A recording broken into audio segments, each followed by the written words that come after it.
Good evening बच्चों। हम लोग श्रेष्ठता के अंतर्गत मिशन शिक्षा संवाद पढ़ाई से प्रतियोगिता तक के अंतर्गत श्रेष्ठता प्रवेश परीक्षा में जो प्रश्न पूछे जाते हैं उनके मॉडल पेपर लेके आए हैं। आज गणित विषय के हम कुछ क्वेश्चनों का अभ्यास करेंगे। तो बच्चों, पहला प्रश्न जो दिया हुआ है वो है 100 माइनस 300 का 20% का 40% बराबर होता है। तो बच्चों देखो, यहाँ पे यदि किसी को आंसर आता हो अपनी कॉपी में निकालेंगे और मैसेज बॉक्स पे इसका लिख देंगे। बोलेगा कोई नहीं, अपनी कॉपी पे लिख के इसका आंसर जो है मैसेज बॉक्स पे आप लोग दे सकते हैं। अब देखिए, यहाँ पे जो रूल लगेगा वो लगेगा बोर्ड मास का। ठीक है, देखिए बोर्ड मास का रूल आपको पहले भी बताया गया है कि पहले बी फॉर क्या होगा, ब्रैकेट। तो देखिए ये जो ब्रैकेट बनी है, यहाँ पे देखिए ये जो ब्रैकेट बनी है, सबसे पहले हम इसे सॉल्व करेंगे, यानी इसके अंदर जो लिखा है उसे सॉल्व करेंगे। उसके बाद ऑफ, और ऑफ को ही कहते हैं का। ऑफ को हिंदी में कहते हैं का। तो ये और यहाँ पे ये का है, इस का को सॉल्व करेंगे। और कोई तो निशान देखिए हमें अभी दिखाई नहीं दे रहा, माइनस का दिखाई दे रहा है। वो माइनस देखिए सबसे लास्ट में है, एज फॉर सब्ट्रैक्शन, और सब्ट्रैक्शन होता है सबसे लास्ट में। ठीक है, तो सबसे बाद में हम घटाएंगे, सबसे पहले हम ब्रैकेट को सॉल्व करेंगे। उसके बाद ऑफ, ऑफ का मतलब का, तो यहाँ पे देखिए का है। तो देखिए क्या करेंगे, यहाँ पे हम ब्रैकेट के अंदर, ब्रैकेट अभी बनाया हमने, उसके बाद देखिए 100 है माइनस 300 है। अब ये देखिए जो का है, का के लिए हम क्या करेंगे, मल्टीप्लाई का साइन लगा देंगे, है ना। उसके बाद आया 20, तो 20 लिखा। प्रतिशत, तो देखिए प्रतिशत का क्या मतलब होता है,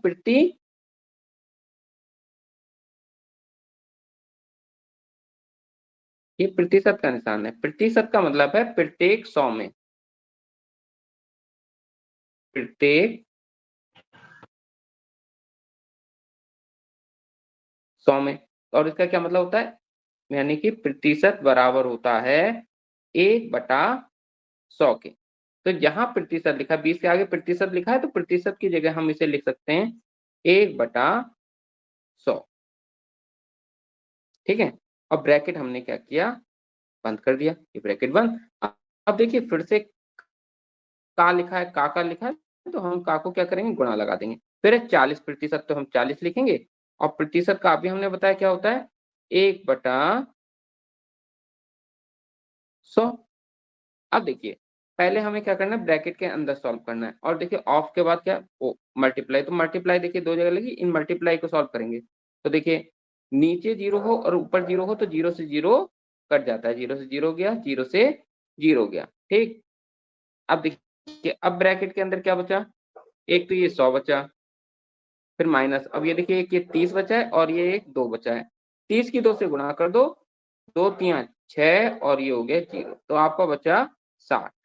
और गुणा किया, अब यहाँ पे देखिए ये भी 0 से 0 कट जाएगा।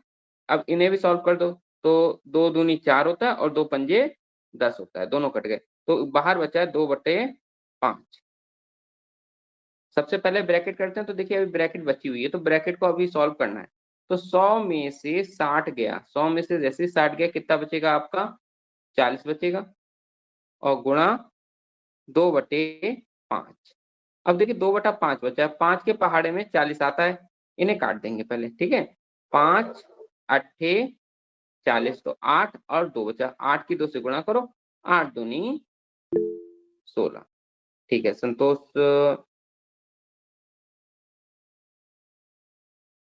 शमाशंकर पटेल ने इसका आंसर दिया है 16। जी हाँ, 16 आंसर आएगा इसका, दोनों की गुणा करके। बहुत लेट आंसर आया, लेकिन चलिए आंसर तो आया है। ठीक, एक कैंप जिसमें 300 सिपाही हैं के पास 90 दिनों का भोजन है। 20 दिन के पश्चात 50 सैनिक और आ गए। इस दर से शेष भोजन कितने दिनों तक चलेगा? तो देखिए हमारे पास क्या-क्या है, हमारे पास एक तो हैं सिपाही, एक तरफ लिखेंगे हम सिपाही और दूसरी तरफ लिखेंगे दिन। अब देखिए पहले सिपाही कितने थे? 300 और उनके पास 90 दिन का राशन था, कोई दिक्कत नहीं। 20 दिन पश्चात की बात कर रहे हैं, 20 दिन और बीत गए। 20 दिन जब बीत गए तो अब 90 दिन का राशन तो बचा नहीं। 20 दिन बाद उनके पास कितने दिन का राशन बचा होगा? 70 दिन का। 300 सैनिक हैं और उनके पास 70 दिन का राशन है। क्यों है 70 दिन का? 90 नहीं, 70 दिन का। क्यों है 70 दिन का? क्योंकि 90 दिन का तो पहले था। अब 20 दिन के पश्चात की बात हो रही है। 20 पश्चात मतलब बाद में। तो 20 दिन के बाद, तो 90 में से 20 गए, 70 बचा। 50 सैनिक और आ गए। तो यहाँ नीचे कितना लिखेंगे? 50 नहीं लिखेंगे, 50 सैनिक और आ गए। तो 300 में 50 को जोड़ दो। 300 में 50 को जोड़ दिया, पहले 300 तो थे ही पहले 50 सैनिक और आ गए, तो कुल सैनिकों की संख्या हो गई 350। अब उनका राशन कितने दिन के लिए बचा होगा? भाई नहीं मालूम। तो हम मान लेंगे, कितना मानेंगे? हमने माना x दिन के लिए राशन बचा है। देखिए सैनिक बढ़ी हैं, सैनिक बढ़ गए ना, 300 सैनिक थे, अब कितने हो गए? 350। तो सैनिक बढ़ गए। सैनिक बढ़े तो राशन अब बताओ कम दिन चलेगा या ज्यादा दिन? भाई दिनों की संख्या क्या हो जाएगी राशन का? ये तो कम दिन में जल्दी खत्म हो जाएगा ना राशन हमारा, क्योंकि लोग ज्यादा है, खाने वाले जब ज्यादा होंगे तो जल्दी जल्दी खाएंगे और ज्यादा ज्यादा खाएंगे तो हमारे जल्दी ही वो खत्म हो जाएगा, है ना? तो इसका मतलब हमारा दिन जो होंगे वो घटेंगे। तो देखिए बढ़ने की तरफ मैंने तीर लगाया नीचे की तरफ, तो यहाँ पे तीर लग जाएगा ऊपर की तरफ। यानी कि ये हुआ अनुलोम समानुपात। एक होता है प्रतिलोम, एक होता है अनुलोम। ठीक है, तो ये हो गया आपका उल्टा हो गया, है ना? उल्टा समानुपात भी जिसे कहते हैं। एक चीज बढ़ रही है और एक चीज घट रही है। तो इसमें क्या होगा? इसमें आमने सामने की गुणा कर देते हैं, उन्हें रख देते हैं बराबर। तो 300 गुणा 70 बराबर 350 गुणा x। तो देखो हमें जिसकी x की वैल्यू निकालनी है, तो जिसकी वैल्यू निकालनी होती है उसे अकेले करते हैं। तो हम x को अकेला करेंगे, 350 को हम दूसरी तरफ ले जाएंगे, इधर ले जाएंगे। और जब दूसरी तरफ ले जाते हैं इसे कहते हैं प्रतिस्थापन विधि। हाँ, समाशंकर पटेल ने इसका आंसर दिया x बराबर 150 दिन। तो 150 दिन के लिए बेटा राशन कैसे हो जाएगा? तो आपने गलत किया है, क्योंकि पहले 70 दिन चल रहा था, 50 और आ गए तो राशन जल्दी खत्म होगा ना। 150 दिन आपने लिख दिया, 150 ये तो गलत हो गया। ठीक है, वो देखो 350 है, ये मल्टीप्लाई में था, गुणा में था, नीचे आएगा तो किसमें हो जाएगा? बटे में हो जाएगा, दूसरी तरफ आएगा तो बराबर x। तो देखो 0 से 0 गया, 7 पंजे 35, 5 से काट दिया, 5 6 30 और 0, ये आया बेटा 60 दिन। 60 दिन चलेगा राशन। ठीक है, 60 दिन, हाँ आप सही लिखा है आपने, 60 दिन चलेगा, 150 दिन नहीं। 150 दिन कैसे चल जाएगा? आप खुद देखो, जब लोग ज्यादा हो गए, खाने वाले ज्यादा हो गए, तो राशन तो हमारा जल्दी खत्म होगा ना। जब 300 थे तो 70 दिन में खत्म हो जा रहा था, अब 350 हो गए तो हमारा 60 दिन में खत्म हो रहा है। आई बात समझ में? पहले क्या करेंगे? सिपाही लिखेंगे, दिन लिखेंगे। सिपाही में पहले कितने सिपाही थे? 300 थे। अब खाने के लिए उनके पास राशन कितना था? 90 दिन के लिए था, लेकिन 20 दिन के बाद जब आए 50, तो 20 दिन उन्होंने खाना खाया होगा, तो 90 की जगह 70 दिन का राशन उनके पास रह गया। अब 50 सैनिक आ गए हैं, तो 300 की जगह कितने सैनिक हो गए? 350 सैनिक हो गए। अब दिन कितने हो गए? दिन हमने मान लिया x। ठीक है, अब क्योंकि देखिए सिपाहियों की संख्या बढ़ रही है तो दिनों की संख्या घटेगी, तो ये अनुलोम समानुपात हो गया। तो जब अनुलोम होता है तो क्या होता है? आमने सामने की गुणा हो जाती है, उन्हें बराबर रख देते हैं। तो हमने 300 की गुणा 70 में की और 350 की गुणा x में करी, इनको बराबर रख दिया। अब 350 की को क्या करेंगे? हम दूसरी तरफ ले जाएंगे। जब दूसरी तरफ ले जाएंगे तो 300 गुणा 70 और 350 आ गया नीचे। अब जब हमने 0 से 0 काटा, 7 पंजे 35 हो गया, 5 से हमने काटा, 5 36 और 0, तो x बराबर 60 दिन हमारा आंसर आ गया। ठीक है बेटा, आगे अगला क्वेश्चन देखते हैं हम लोग। आपका क्यूब रूट 8 है, क्यूब रूट 8 क्यूब रूट 27, इसका मान क्या हो गया? तो बहुत सरल सवाल है, आप सभी लोग बता सकते हैं, घनमूल है ना, क्यूब रूट या तो घनमूल। तो देखिए घनमूल तो हमें मालूम है, देखिए दो, ये जो होता है 8, 8 होता है 2 का घन, और 27 होता है 3 का घन।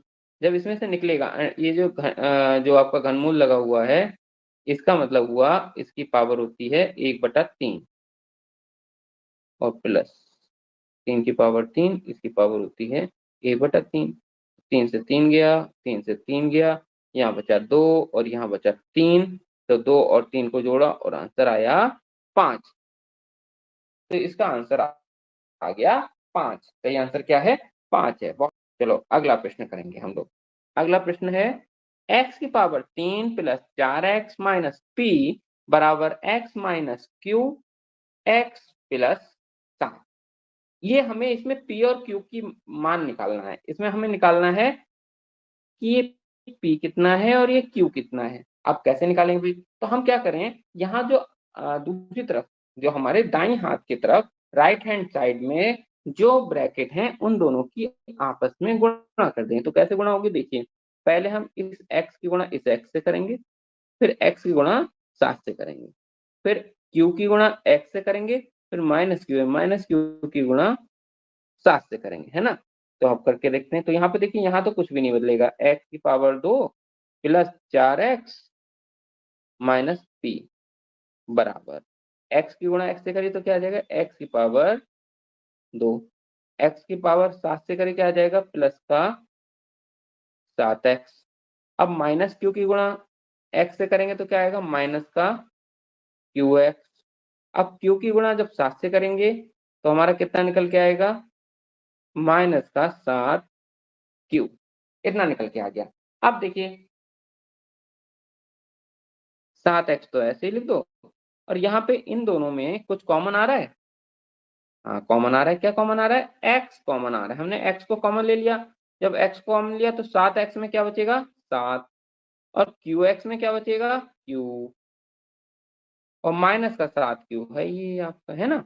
इतना आपका हो गया। अब देखिए यहाँ पे क्या था, ये तो आपका दायां हाथ वाला तो हिसाब हो गया, बन गया सब, है ना। बाएं हाथ की तरफ क्या था, x square plus 4x minus p। तो देखिए एक्स स्क्वायर है, यहाँ पे भी एक्स स्क्वायर है, ठीक है, बराबर हो गया। अब यहाँ पे देखिए, जो x के साथ 4 था, यहाँ पे x के साथ क्या है, 7 माइनस क्यू। तो 4 बराबर हो गया 7 माइनस क्यू के, और माइनस का p बराबर है माइनस के 7 क्यू के। माइनस का p बराबर है माइनस के 7 क्यू के। अब तो q की मान यहाँ से निकाल लें और उसमें रखेंगे तो हमारा p का भी निकल आएगा। तो q का मान पहले निकालते हैं। तो देखिए यहाँ पे 4 बराबर है 7 माइनस क्यू के, है ना। अब q का मान हमें निकालना है, तो हम क्या करें, q को अकेला करेंगे। q को अकेला करेंगे तो प्रतिस्थापन करेंगे। प्रतिस्थापन माने एक जगह से दूसरी जगह पर संख्या को ले जाएंगे। किसको ले जाएंगे, 7 को। 7 को हम यहाँ से उठाए और यहाँ ले गए, तो 4 था। अब 7 यहाँ पे देखो प्लस का था, इधर जाएगा किसका हो जाएगा, माइनस का हो जाएगा, माइनस का 7, और इधर है माइनस का q। तो इतना ध्यान रखिएगा निशान का। यहाँ पे देखिए 7 जो है प्लस का है, क्योंकि इसके आगे कोई निशान नहीं लगा है। तो दूसरी तरफ जाएगा तो ये माइनस का हो जाएगा, 4 माइनस 7 हो जाएगा, और यहाँ पे हो गया माइनस का q। अब देखिए 7 में से 4 में से जब 7 को घटाया तो कितना आ जाएगा, माइनस का 3 आ जाएगा, बराबर माइनस का q। माइनस से माइनस हट गया, तो q बराबर क्या आ गया, 3। अब इस 3 को हम यहाँ पे q की जगह लगा देंगे, है ना। इस 3 को जब हमने यहाँ लगाया तो माइनस p बराबर -7 गुणा माइनस का, नहीं, माइनस का नहीं, प्लस का 3 है, प्लस का 3 ये आया, तो यहाँ पे आ गया माइनस का 21, माइनस का पी। तो देखिए माइनस से माइनस कट गया, पी बराबर आ गया 21। तो अनुज कुमारी ने लिखा है 3। बेटा तुम लोग चल कर रहे हो लेकिन हमसे पीछे चल रहे हो, हमसे आगे चलो, हमसे पहले आंसर दो, ठीक है। हाँ, बड़े सरल सवाल हैं, कठिन सवाल नहीं है, है ना। ये तो देखें हम पहले सॉल्व कर रहे हैं या तुम लोग कर रहे हो, हमसे बाद में आंसर दे रहे हो, तो क्या आंसर दिया आप लोगों ने। ठीक है, अगला क्वेश्चन करेंगे हम लोग इसी तरीके से। देखिए बहुत सरल सवाल है। अंडर रूट 2401 बराबर है 49 के, तो under root 0.2401 plus under root 24.01, इसका मान हमें निकालना है। तो देखिए अंडर रूट, हाँ ये बात हुई ना, यहाँ पे संतोष बाबू ने इसका आंसर दिया है 5.39। तो अब ये देखना है ये सवाल सही है कि नहीं है। बहुत जल्दी जवाब दिया है इस समय संतोष ने। आगे देखिए यहाँ पे 2401 दशमलव यहाँ पे लगा हुआ है, और प्लस अंडर रूट 24.01।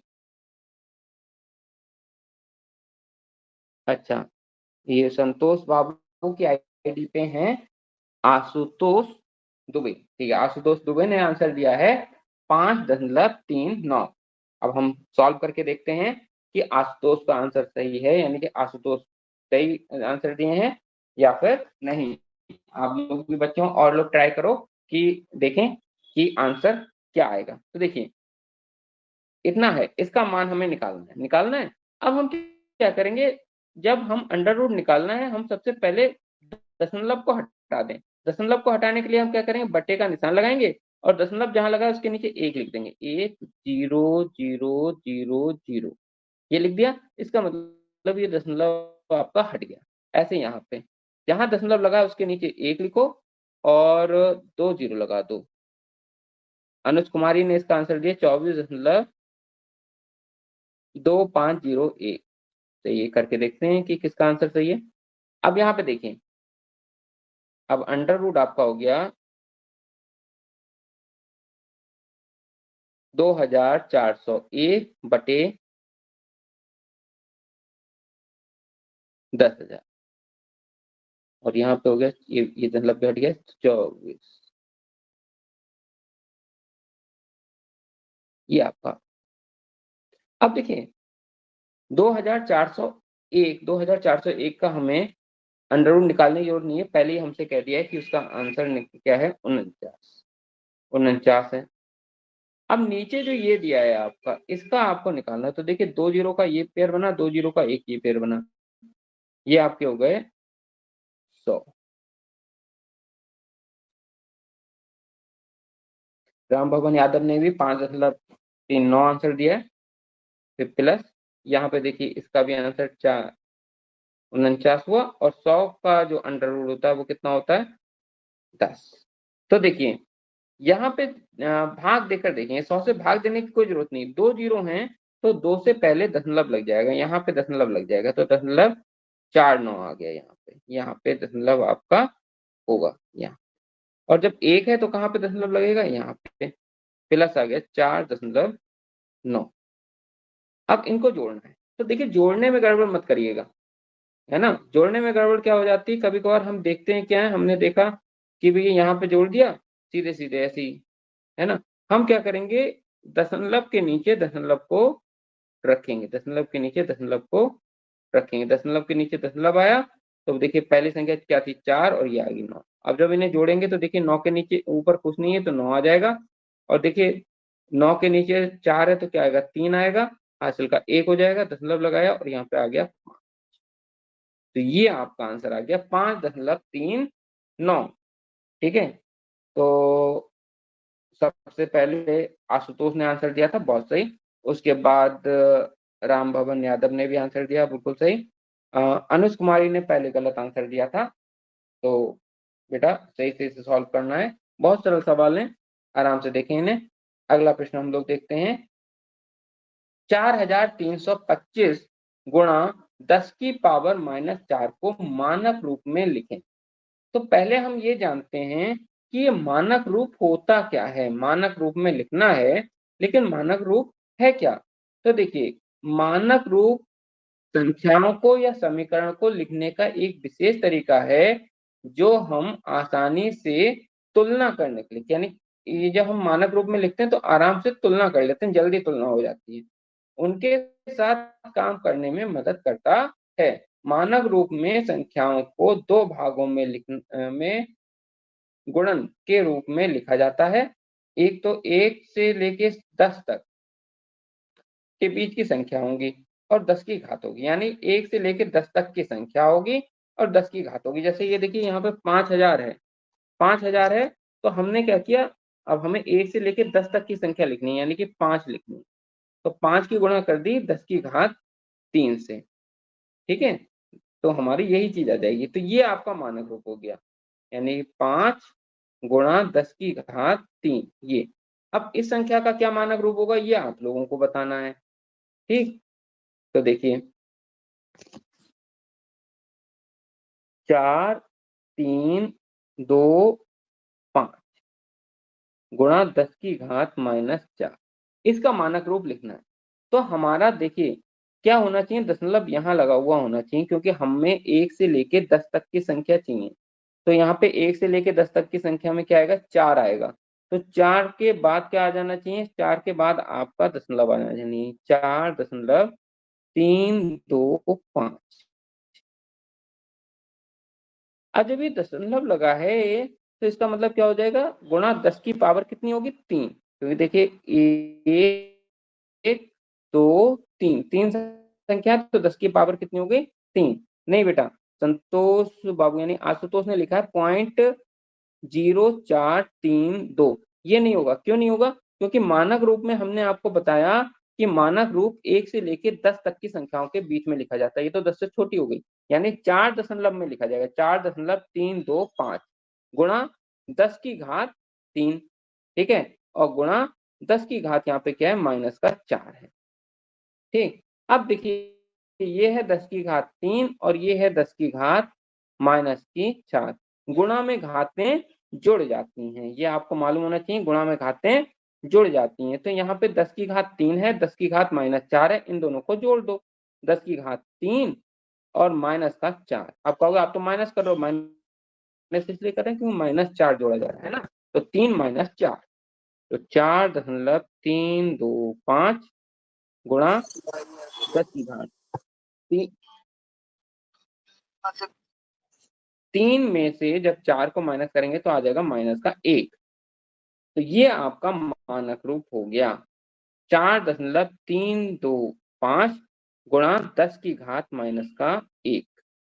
ठीक है बेटा, ये है आपका मानक रूप। आपका मानक रूप ये होगा 0.0432 नहीं होगा। ठीक है बच्चों, फिर से देख लीजिए, 1 से लेके 10 तक की संख्याओं को में लिखा जाता है मानक रूप। अगली संख्या हम लोग देखेंगे, 12 वर्ष पश्चात मेरी 4 वर्ष पूर्व की आयु का 3 गुना होगी। मेरी वर्तमान आयु है, तो देखिए 12 वर्ष पश्चात, यानी इस समय मैंने माना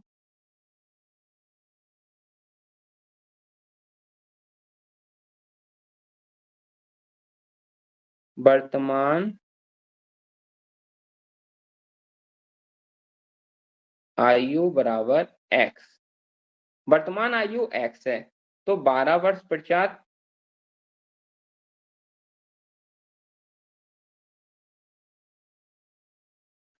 माने बाद में, 12 वर्ष के बाद मेरी हो जाएगी x प्लस 12।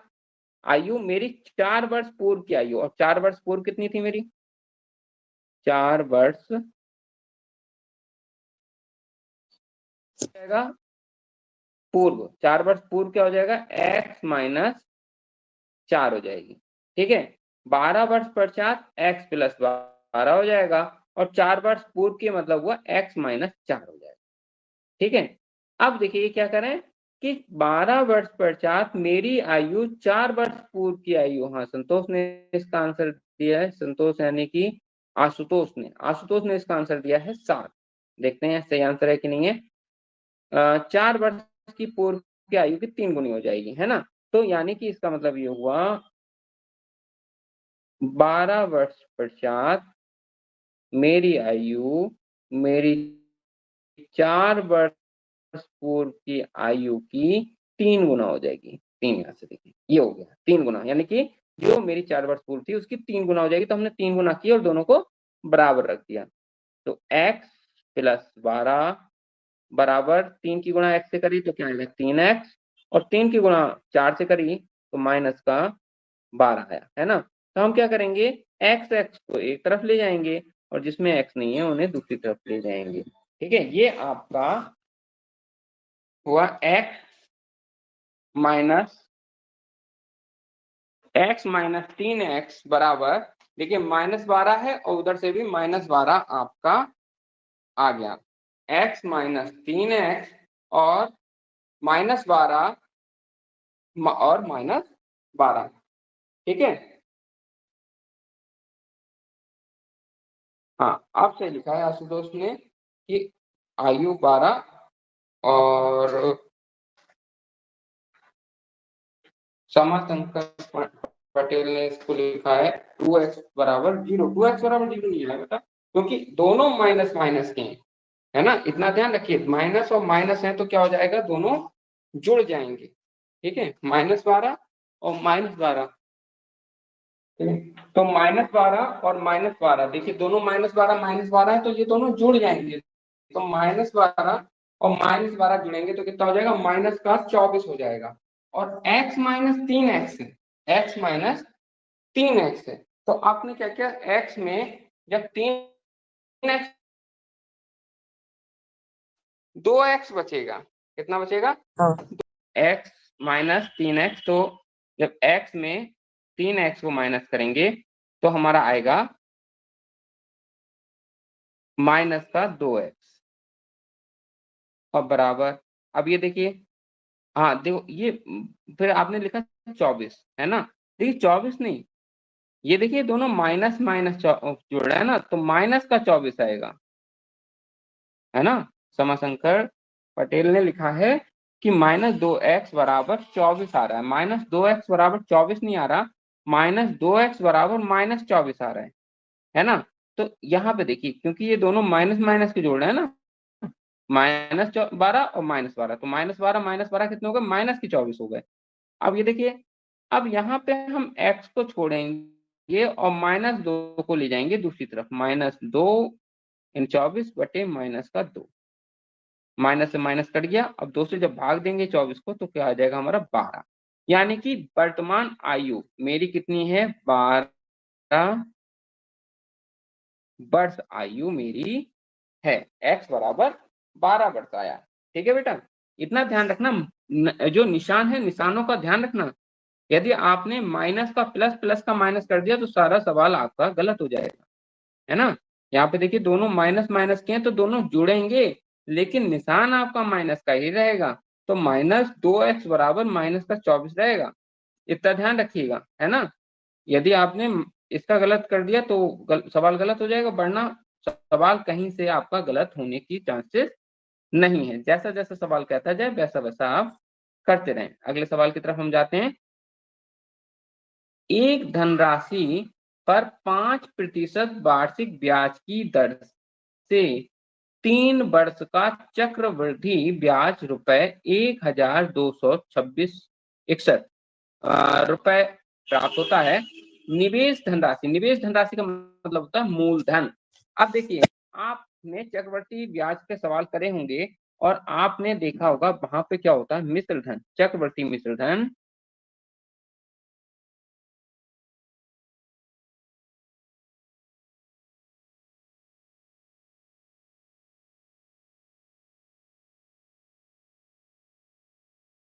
बराबर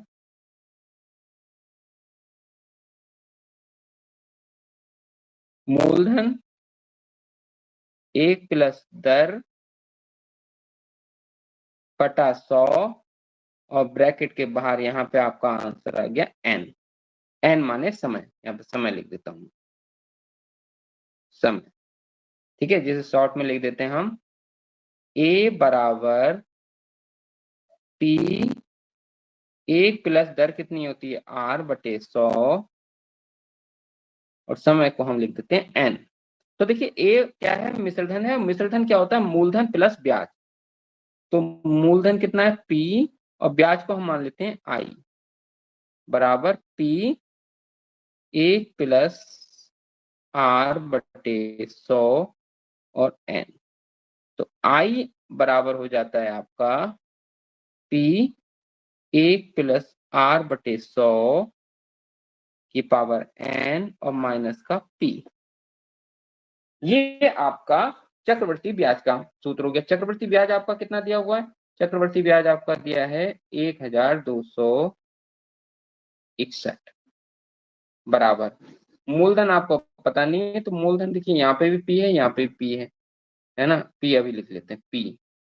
और यहाँ पे क्या है, एक प्लस आर का मान कितना है 5, 5/100, और दर कितनी है 3 है, माइनस पी, पी कितना है, पी को पी मान लो भी, यहाँ पे से काट दो 5 एकम 5, और ये आ गया आपका 20।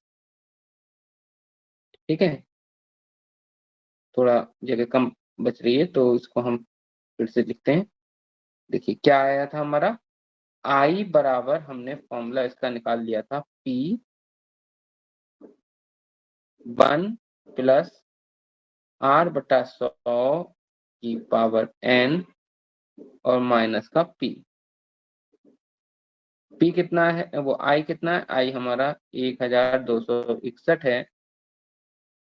पी हमारा मालूम नहीं है अभी, एक प्लस आर का मान हो गया 5, और ये हो गया हमारा 100, और एन कितना है, एन हो गया 3 माइनस का पी।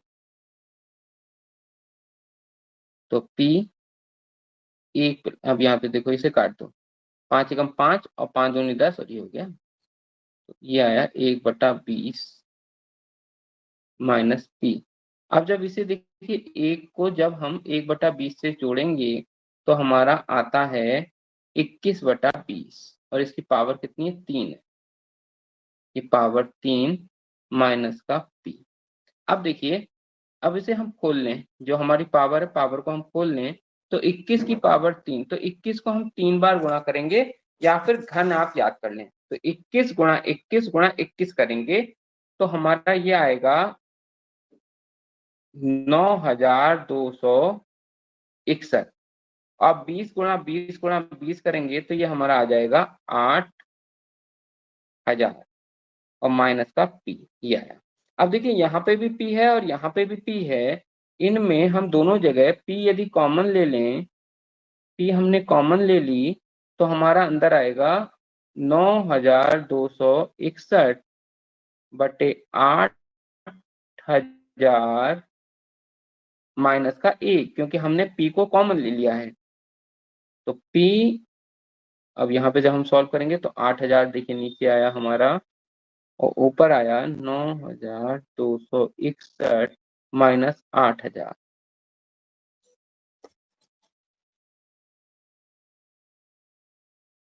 बराबर पी, जब हम माइनस करेंगे तो 1261 8000 ये आया हमारा, और यहाँ पे देखिए 1261 ये हमारा है ना। अब देखिए 1261 से 1261 ये कट जाएगा, और ये जो 8000 है, चलिए 1 मिनट रुकिए, ऐसे नहीं काटते हैं। अब देखिए पी ये है, अब पी के अलावा जितनी चीजें हम उसे दूसरी तरफ ले जाएं, तो क्या होगा, पी तो इधर है और बाकी क्या है 1261 इधर है।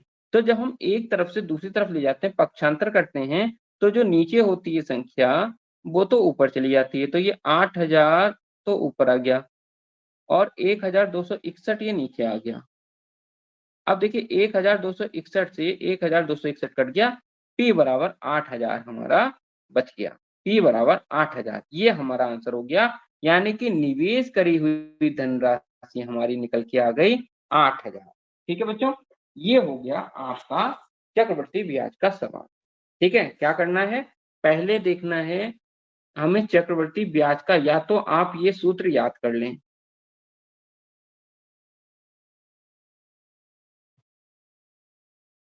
ये सूत्र आपका बना,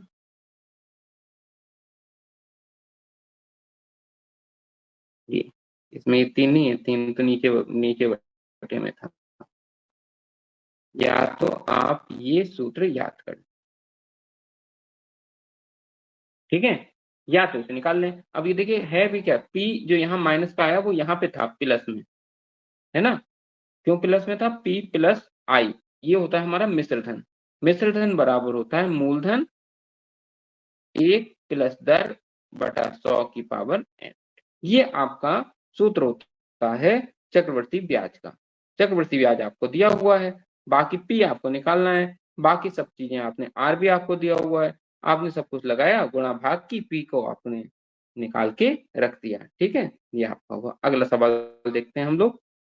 ए एक काम को 20 दिन में कर सकता है और बी उसी काम को 20 दिन में कर सकता है। पहले 5 दिन दोनों ने मिलकर काम किया, बी बाकी बचे हुए काम को कितने दिन में पूरा करेगा। बहुत सरल सवाल है। तो देखिए, ए एक काम को 20 दिन में, वो 25 दिन में करता है, यानी कि ए के एक दिन का काम कितना हुआ, ए का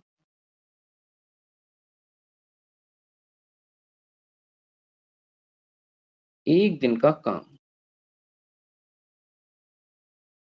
बराबर, भाई 25 दिन में वो पूरा काम करता है, तो इसका मतलब एक दिन में 1/25 काम करता होगा। और बी के एक दिन का काम, बी का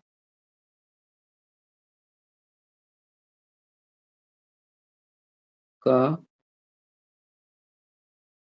काम बराबर 1/20। अब ए और दो दोनों का, ए प्लस बी दोनों का, हाँ संतोष यानी कि आशुतोष, आशुतोष ने इसका आंसर 11 दिया है। देखते हैं सही आंसर है कि नहीं है। ए और बी, ए प्लस बी के, बी का एक दिन का काम, जब दोनों मिलके काम करते हैं तो एक दिन में कितना काम करते हैं, एक दिन का, विभोर पटेल ने इसका आंसर दिया है 20/20। देखते हैं सही है कि नहीं है, दिन का काम बराबर 1/25 प्लस 1/20। तो देखिए 25 और 20 ऐसी कौन सी संख्या है जो 25 के पहाड़े में भी आती है और 20 के पहाड़े में भी आती है। तो यदि आपको 25 का पहाड़ा आता होगा तो 25 एकम 25, 25 दूनी 50, 25 75 और 25 चौका 100, और 100 जो है वो 20 के पहाड़े में आता है। विभोर पटेल ने सही कहा, 100 ऐसी संख्या है जो दोनों में आती है, तो हमने 100 को यहाँ नीचे लिखा। 25 को 100 से भाग दो, 25 को 100 से भाग दोगे, यानी 100 को 25 से भाग दो, कितना आएगा 4, तो 4 आ गया यहाँ पे ऊपर। अब 20 से 100 को भाग दो, कितना आएगा 5 आएगा, 5 को यहाँ लिखा। तो ये आपका 100, यानी कि एक दिन में ए और बी दोनों मिलके 9/100 काम कर रहे हैं, 9/100 काम। अब कितने दिन काम किया इन्होंने, 5 दिन काम किया, 5 दिन। तो 5 दिन का काम, ए प्लस बी का, हाँ विभोर ने दिया है 5 दिन का काम आएगा 9/20 का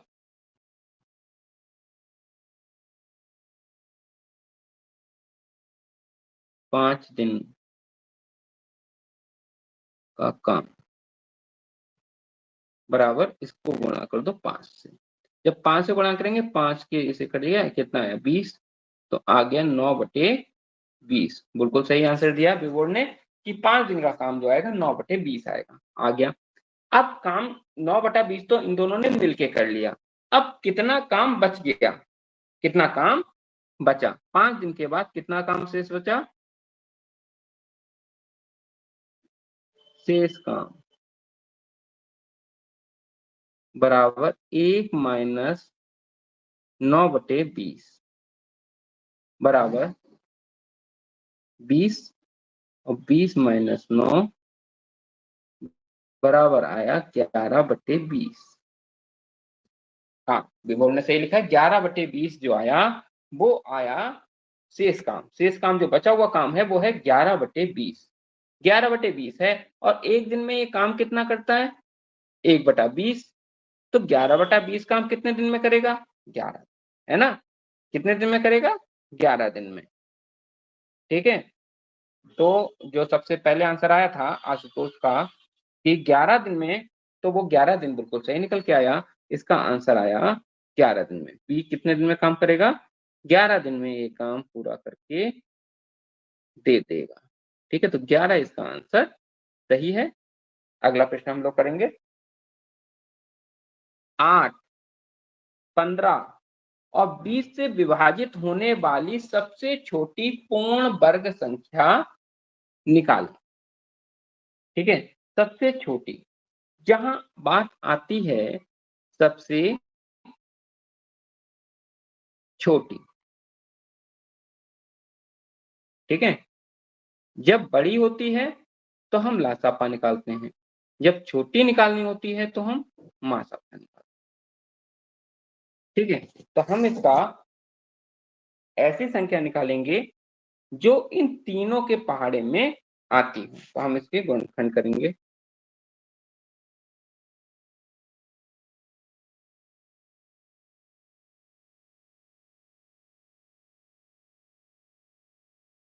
तो विभोर ने इसका आंसर दिया है 120।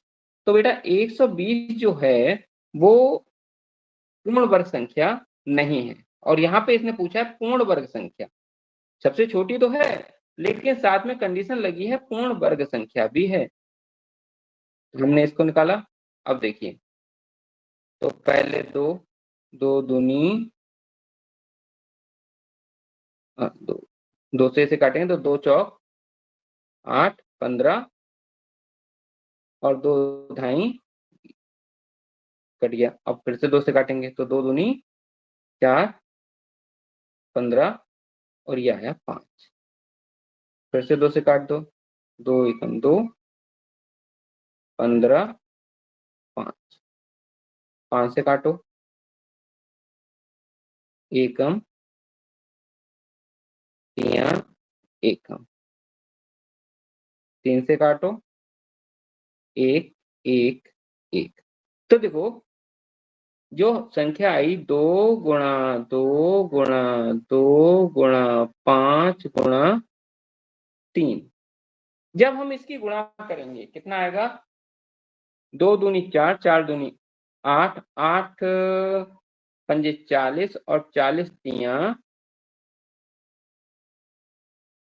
120।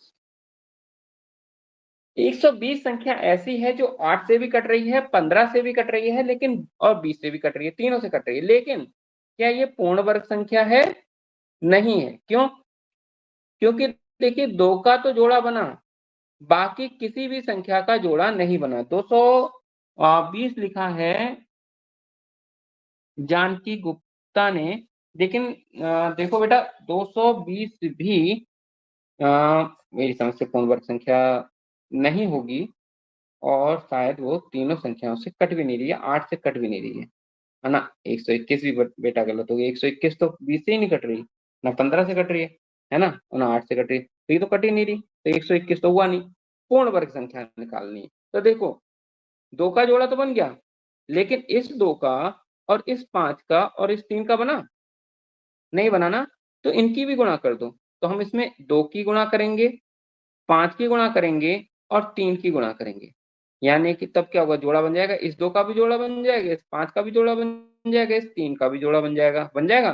तो देखिए 2 पंजे 10 और हो गया 30। 30 की गुणा कर दो, 120 में 30 की गुणा और कर दो, तो हमारा आ जाएगा 0 और 0 और 12 तिया 36। ये आपका आया। नहीं, 360 नहीं, हाँ 60 से तो गुणा 60 60 भी नहीं आएगा बेटा। 60 तो 60 पूर्ण संख्या है कहाँ, है ना। पूर्ण संख्या 60 नहीं है। 3600 आएगा। ठीक है, ये आपका आंसर आ गया। हाँ स्क्वायर आप बता रहे हो, इसका स्क्वायर रूट है। हाँ ठीक, वो सही है। इसका स्क्वायर रूट ये 60 का है। विभोर पटेल कह रहे हैं ये जो आया 3600 जो है वो 60 का स्क्वायर है। ठीक है, वो हम मानते हैं, लेकिन आंसर आपका 60 नहीं आएगा, आंसर आपका आएगा 3600। 3600 बिल्कुल सही आंसर है। ये देखिए पूर्ण वर्ग भी है। किसका वर्ग है ये? 60 का वर्ग है। और ये 8 से भी कटेगा, 15 से भी कटेगा और 20 से भी कटेगा। ठीक है बच्चों, आगे सवाल, अगले सवाल की तरफ आते हैं हम लोग। बहुत सरल सवाल है। एक की घात 3, 2 की घात 3, 3 की घात 3, 4 की घात 3, 5 की घात 3 बराबर है 225। तो 3 की घात 3 प्लस 4 की घात 3 प्लस 6 की घात 3 प्लस 8 की घात 3 प्लस 10 की घात 3 बराबर होगा। ये किसके बराबर होगा? हम क्या करते हैं, इन तीनों में ये देखें कुछ चीज कॉमन आ रही है। देखते हैं, पहले देखिए क्या लिखना है हमें। 2 की घात 3 प्लस, यहाँ पे देखिए जो 4 की घात 3 है इसे हम लिख सकते हैं 2 गुणा 2 की घात प्लस 6 की घात 3 है इसे हम लिख सकते हैं 2 गुणा 3 की घात 3 प्लस 8 की घात 3 है इसे हम लिख सकते हैं 2 गुणा 4 की घात 3 प्लस 10 की घात 3 है इसे हम लिख सकते हैं 2 गुणा 5 की घात 3। अब देखिए जब एक ही घात लगी होती है दो संख्या के बाहर, तो ये हो गया 2 की घात 3 गुणा 2 की घात 3 प्लस 2 की घात 3 गुणा 3 की घात 3 प्लस 2 की घात 3 गुणा 4 की घात 3 प्लस 2 की घात 3 गुणा 5 की घात 3। तो देखिए 2 की घात 3 यहाँ पे भी है, इसमें भी है, इसमें भी है, इसमें भी है, इसमें भी है, सबके साथ 2 की घात 3 है ना। 2 की घात 3 को हम क्या करें, कॉमन ले लें। अंदर कितना बचा? दो।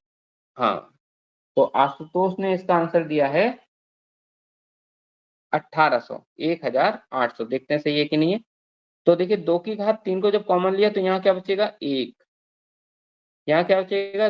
2 की घात 3, फिर बचेगा 3 की घात 3,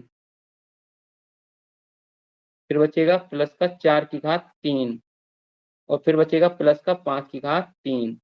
अब देखिए एक है, एक के ऊपर कितनी भी घात लगाओ कोई फर्क नहीं पड़ता, तो 1 की घात 3। अब ये देखो इसका मान हमें मालूम है, यहाँ पे देखो ये मान मालूम है, इसका मान क्या है? 225। तो 2 की घात 3 गुणा 225, 2 की घात 3 कितना हो जाएगा? 8। 8 गुणा 225। अब इसकी गुणा कर दो। 8 पंजे 40 का 0, हासिल का बचा 4, 8 दूनी 16, 16 और 4 हो गया 20 का जो, तो ये हो गया 8 दूनी 16 17 18, ये आपका आ गया 1800। तो इसका मतलब आशुतोष ने बिल्कुल सही जवाब दिया है। इसका 1800 इसका आंसर आ गया। अगला क्वेश्चन, 2 की घात 2x-1 बराबर है 1/8 की घात 3, वो 8 की घात x-3। तो हमें x का मान निकालना है। तो देखिए यहाँ पे ये हो गया 2 की घात 2x-1 बराबर है 1/8x-3 की। यदि हम 8 को ऊपर ले जाएं तो जो हमारी घात हो जाएगी वो क्या हो जाएगी? माइनस हो जाएगी। माइनस की x -3 यानी कि 8 माइनस एक्स प्लस की 3। ठीक है। अच्छा 2 की घात यहाँ पे हमारी ये चली रही है 2x-1। अच्छा 8 जो है, इस 8 को हम लिख सकते हैं 2 की घात 3 और ब्रैकेट के अंदर क्या है? -x प्लस का 3। तो आशुतोष ने इसका आंसर दिया है 2। देखते हैं सही है कि नहीं है। तो अब देखिए क्या है, यहाँ पे है 2 की घात 2x-1 और यहाँ पे 3 की घात 2 की घात 3 और ब्रैकेट में -x + 3। तो देखिए क्या करें, जब इसे हम 2 तो बराबर है, तो यहाँ पे आ जाएगा 2x-1 बराबर 3 -x + का 3। 2x-1 बराबर, अब 3 की जब अंदर गुणा करेंगे तो आएगा -3x + का 9। अब क्या करो, x को एक तरफ ले जाओ और जिसमें x नहीं उसे एक तरफ ले जाओ, तो 2x + 3x बराबर 9 + 1। इन दोनों को जोड़ेंगे तो क्या आएगा, 5x और 9 और 1 को जोड़ेंगे आएगा 10। x आएगा 10/5, 5 से इसे भाग दिया, आ गया हमारा 2। तो 2 इसका आंसर है, x का मान आएगा 2। तो आशुतोष ने बहुत अच्छा जवाब दिया, बहुत जल्दी जवाब दिया। अगले प्रश्न की तरफ हम चलते हैं। एक पाइप एक टंकी को 9 घंटे में भर सकता है। कितने घंटे में भर सकता है? 9 घंटे में भर सकता है। और उसके तल में एक रिसाव हो रहा है, यानी कि पानी बह रहा है। तो और वो 10 घंटे में उस पानी तो 10 घंटे में भरता है। रिसाव होने लगा तब 10 घंटे में भरने लगा। तो ये कह रहे हैं पूरी भरी हुई टंकी को ये कितने समय में खाली कर देगा। तो देखिए, जो पाइप जो है, पाइप द्वारा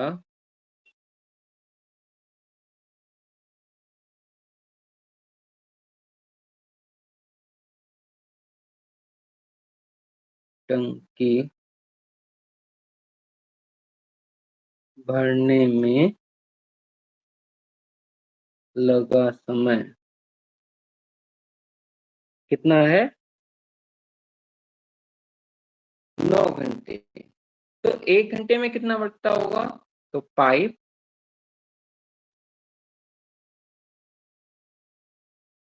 1 घंटे में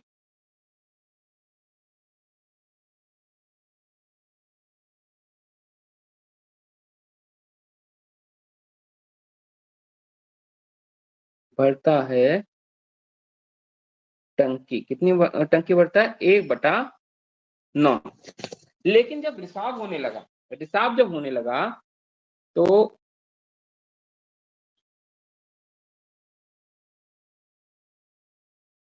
रिसाव के कारण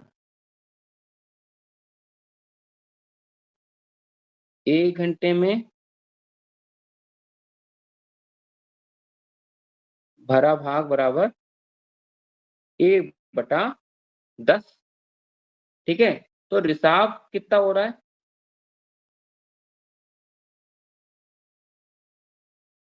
हाँ, विभोर पटेल पटेल कह रहे हैं इसका 1/90। 1/90 जो हो रहा है वो रिसाव हो रहा है। ठीक है, कैसे निकला वो देख लेते हैं कि जो रिसाव 1 घंटे में रिसाव कितना हो रहा है? 1 घंटे में रिसाव कितना हो रहा है? 1/9 माइनस 1/10। यहाँ पे 90 और 10 माइनस 9 बराबर आ गया 1/90। तो 1 घंटे में 1/90 भाग जो हो रहा है वो खाली हो जा रहा है। जब 1 घंटे में 1/90 हो जा रहा है तो पूरा टैंक कितने में खाली हो जाएगा? पूरा टैंक खाली हो जाएगा 90 घंटे में। पूरा टैंक खाली होने में 90 घंटे लगेंगे। ठीक है बच्चों, अगला क्वेश्चन देखते हैं इसी के साथ। एक आयताकार प्लाट है जिसका क्षेत्रफल है 150 वर्ग मीटर और परिमाप है उसका 50 मीटर। तो ये कह रहे हैं प्लाट की लंबाई और चौड़ाई का अनुपात बताओ। तो देखो, क्षेत्रफल क्या होता है? क्षेत्रफल होता है एक्स, हमने एक्स और बाई, एक्स बाई और 50। और परिमाप क्या होता है? परिमाप होता है 2x + y = 50। ये परिमाप का सूत्र है। तो अब देखिए x y तो इतना है, अभी यहीं पे छोड़ेंगे। यहाँ पे देखिए x + y बराबर कितना हो जाएगा? 50/2 बराबर 25। अब यहाँ पे देखिए x और y बराबर है 150, तो x बराबर कितना हो जाएगा? x बराबर हो जाएगा आपका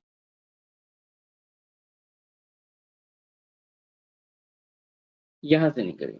ऐसा करते हैं, हाँ ये आपका 25 निकल के आया, तो x बराबर निकल के आ गया आपका 25 माइनस y। अब इस x की वैल्यू हम इस x की जगह लगा दें। जो x y बराबर हमारा 150 दे रखा है, x की जगह हमने लगाया 25 माइनस y गुणा y बराबर 150। अब y की हमने गुणा करी, 25y माइनस y की पावर 2 बराबर 150। अब यहाँ पे हम देखें, इसे समीकरण बना लेते हैं, इन सबको दूसरी तरफ ले जाएं, ये 0 हो गया, y को दूसरी तरफ लेके गए, प्लस का हो गया, यहाँ पे माइनस का 25y हो गया और प्लस का 150 हो गया। अब देखिए 25 को हम दो भागों में बांट दें, तो 25 को हम दो भागों में बांट देंगे, माइनस का 15y और माइनस का 10y प्लस का 150। यहाँ पे हमने y को कॉमन ले लिया, y माइनस 15 और यहाँ पे हमने 10 को कॉमन ले लिया, तो ये हमारा आ गया y माइनस 15। ठीक है, तो जब हम इसे सॉल्व करेंगे तो एक हमारा आ जाएगा y बराबर 15 और एक आ जाएगा y बराबर हमारा 10। तो देखिए y यदि हमारा 15 है तो हमारा x निकल के आ जाएगा 10, और यदि हमारा y 10 है तो x निकल के आ जाएगा 15। तो ये दोनों हमारी लंबाई और चौड़ाई का मान निकल आया 15 और 10।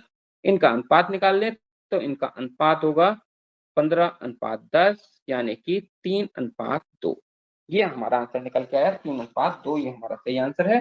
तो बच्चों आज हमने 14 क्वेश्चन किए हैं और आगे के क्वेश्चन हम कल करेंगे। आशा करते हैं आप सबको ये सवाल समझ में आए होंगे। अभ्यास करिएगा इनका अपने घर में।